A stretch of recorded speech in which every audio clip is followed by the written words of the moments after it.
Andiyan si Miguel. Ayun.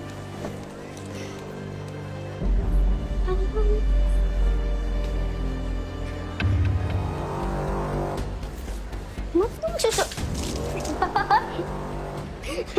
Rachel! Jenny! Problema ka? Ano to?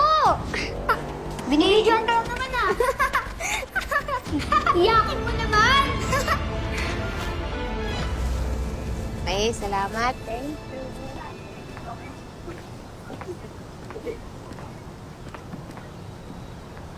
Matetano, yung napag-usapan natin. Ma'am, bakit naman bigla-bigla naman?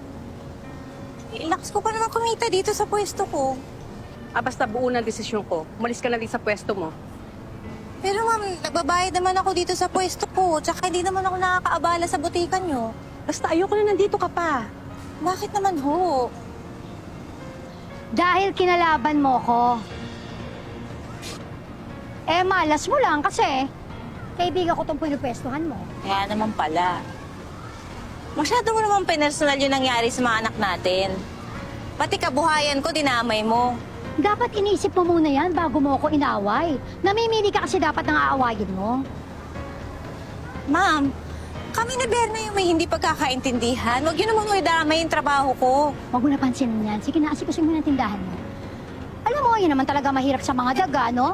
Perwisyo na nga sa bahay, para sila pang feeling may-ari ng bahay. Pwede ba, Berna, huwag ka naman salita. Hindi ikaw yung kausap ko. Hindi ako aalis sa pwesto ko.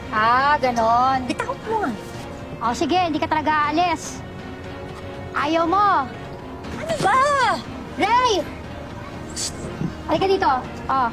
Alam mo na gagawin ko dyan. Sige po. Sige na! Ay, tama na! Hoy! Sandali! Yan! Sige pa!